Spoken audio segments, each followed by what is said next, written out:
We are here in the Isle of Mull. We've been dying to come here for ages, and this is the first time we've ever managed to get here. However, there is an issue because we can't stay on the Isle of Mull, and I'll explain a little bit more in detail of that later on. However, we've only got around about 5 hours of daylight left, and it's blowing a hoolie, it's cold, it's fresh, it's exactly what I expected it to be like on this beautiful island.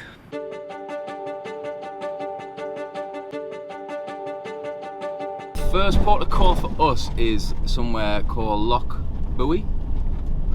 Loch Buoy, I think that's how it's pronounced. Looks like some sort of stone circle or something. And to be honest, when we went down south, I was massively underwhelmed by Stonehenge, which by all accounts is one of the best sort of stone circle things in the world. So I haven't really got high hopes for this one, if I'm honest.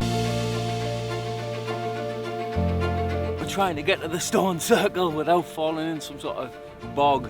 It's wet and it's frozen.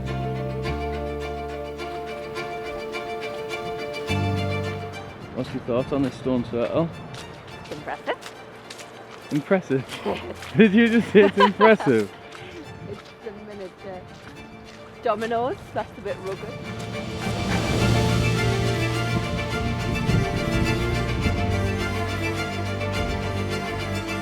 We're back in the car from that epic stone circle thing, and then we've picked the next little location, which is a beach. It's only 13 miles away, but because obviously of the roads and we didn't really plan a route very well, we haven't planned one at all, it turns out that 13 mile means we've got to drive 30-40 minutes back the way we came, get back onto the main road and come back round, and it's kind of round that corner.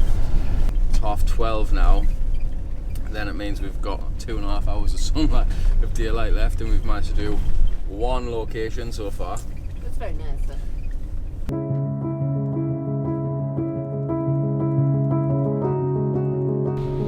What's happened?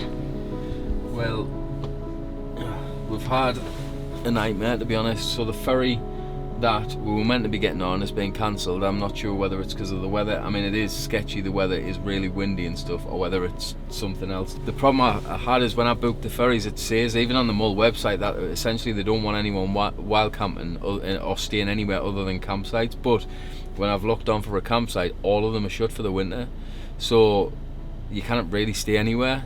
But ultimately the main thing is it doesn't really matter what anyone says for anything, because we haven't got another option. It's not an amphibious vehicle. I can't drive through the water to get back to mainland Scotland, so we are stuck here ultimately.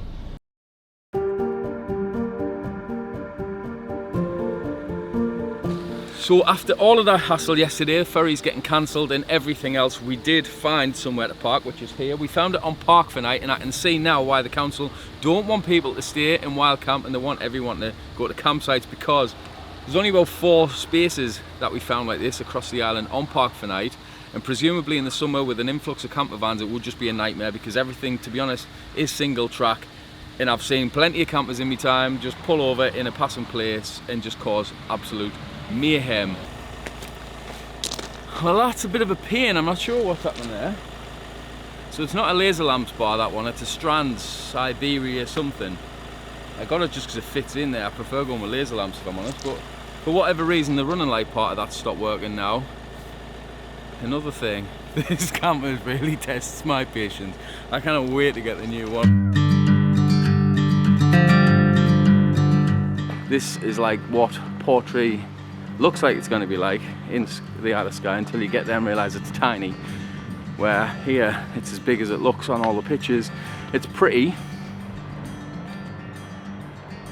It's not grey either, which is nice, but this is probably why everywhere else on Scotland is grey, because they've quite clearly used all of the colour paint, because everything's a different colour. But it just makes a difference. It really does. If all of these were grey, as much as the houses are quite pretty, or the buildings are quite pretty, it would still look rotten if they were grey.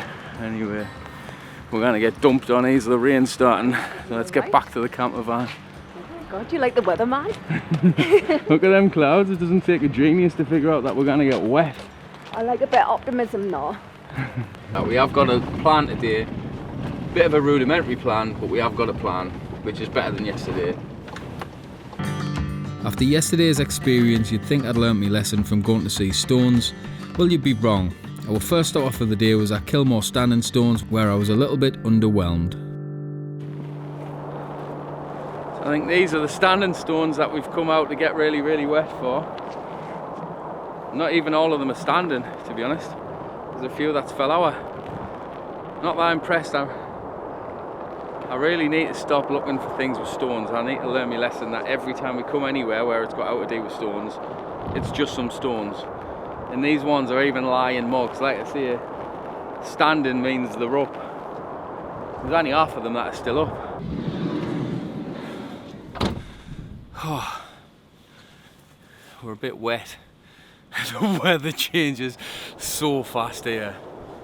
Oh, it was literally fine when we got here. It belted down the whole time we were out. As soon as now we're back up in the van, the weather's fine again. Well, not fine, it's windy, but the rain stopped. I would definitely recommend bringing some decent outdoor gear when you come to Mull. Unless you've got nothing else to do, then I can't see them stones, to be honest. The view is lovely. The view up here is beautiful. Seat. Yeah, there's a seat with a nice view over the top. I'm guessing that's where you went to get some video of. That's right. I don't know what you'll have been able to see off that because the lenses and everything are absolutely drocked.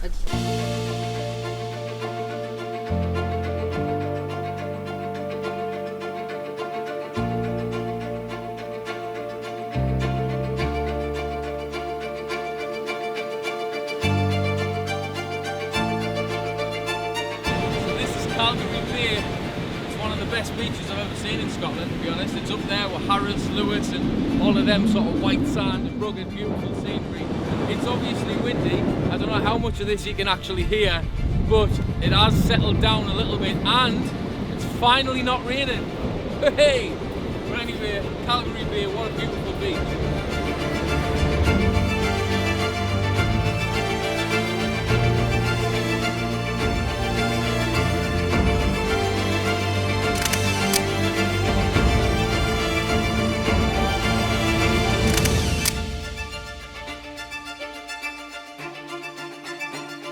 So we're at the waterfall now. We've just had some crumpets and stuff for some tea. It sounds very English, doesn't it? We had crumpets, but we had Mexican spicy cheese on it, so I don't know what that makes us. But anyway, we're gonna head to the waterfall, which I suspect you can't really see much of because I've already had the drone up. In the majority of the best part of the view, you can only really see with the drone. Don't be fooled by the footage that I put out. You can't see much of it unless you've got a drone. However, there is also a seat on a hill that we're gonna go and have a look of.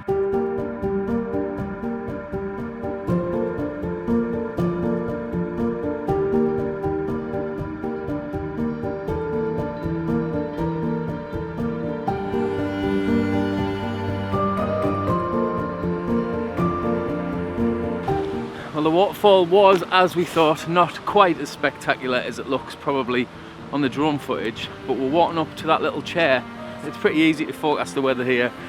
The theme I've been going for is if it hasn't rained for 5 minutes, say that's going to rain soon, and if it's been raining for 5 minutes, say that's going to stop raining soon, because that seems to be Mull's weather pattern, to be honest.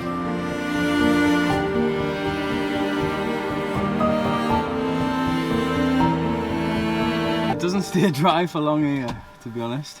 We've been up and seen that little stone. It turns out to be like a memorial thing with some really nice stuff written on about sort of someone that had lost a friend. And this whole island is like, it is a very, very beautiful island.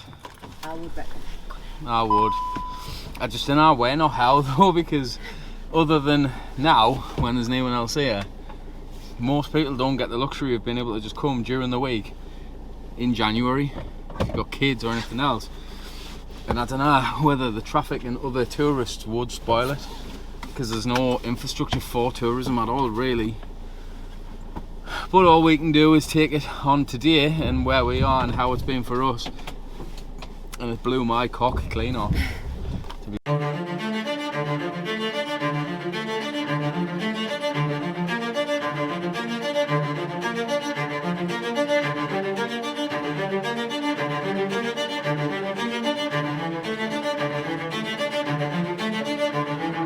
I think I may have just lost the drone again. I'm not 100% sure. Just as the drone was about to land, I couldn't get it to drive anywhere, like fly anywhere, because the wind was too strong. So I've had to send Danny back to see if she can find it. I mean, the drone is so small, to be fair.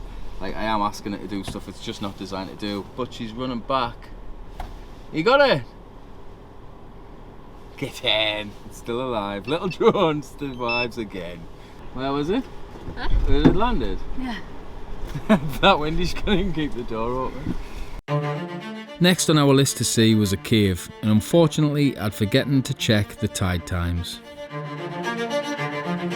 Didn't really think that bit through, really. You haven't thought much through this.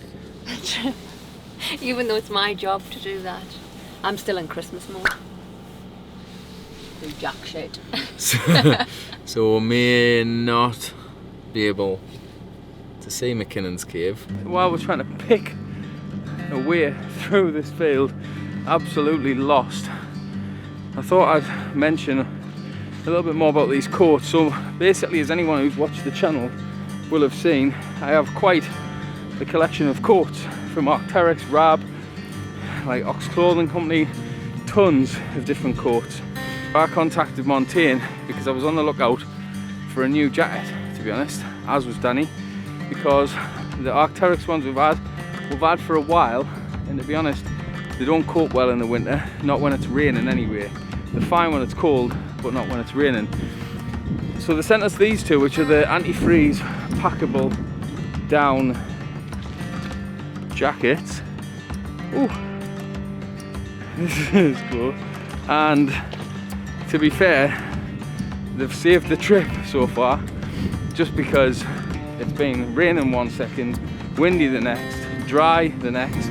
And to be fair, normally you get a down jacket, it gets wet and it's done, it's knackered for the rest of the day. These ones, to be honest, have been fine. So obviously Danny looks a hell of a lot nicer in hers than I do in mine, but they're a nice jacket. So thanks Montaigne, and anyone who is looking for a jacket, something like this, or these exact ones, I'll pop a link to them in the description below.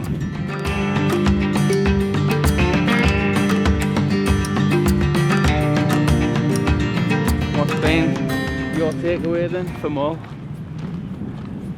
I would say it's on par with Skye. Bold, very bold statement, huh? But I would have to agree. I would love to explore here more, a lot more. I wouldn't mind coming back here, definitely. I must agree with you there. I wouldn't necessarily say it's on par with Skye. It's different to Skye, but it's absolutely gorgeous. So varied, isn't it, me little chicken? I've enjoyed it. I am glad that we've got to stay today to explore. We've had a much better day, haven't we? I would have really left with a bit of a sour taste in my mouth, just purely because of our piss poor planning. So I'm glad Danny's piss poor planning. So I'm glad what happened yesterday did happen, so that we could spend today exploring what is an absolutely beautiful island.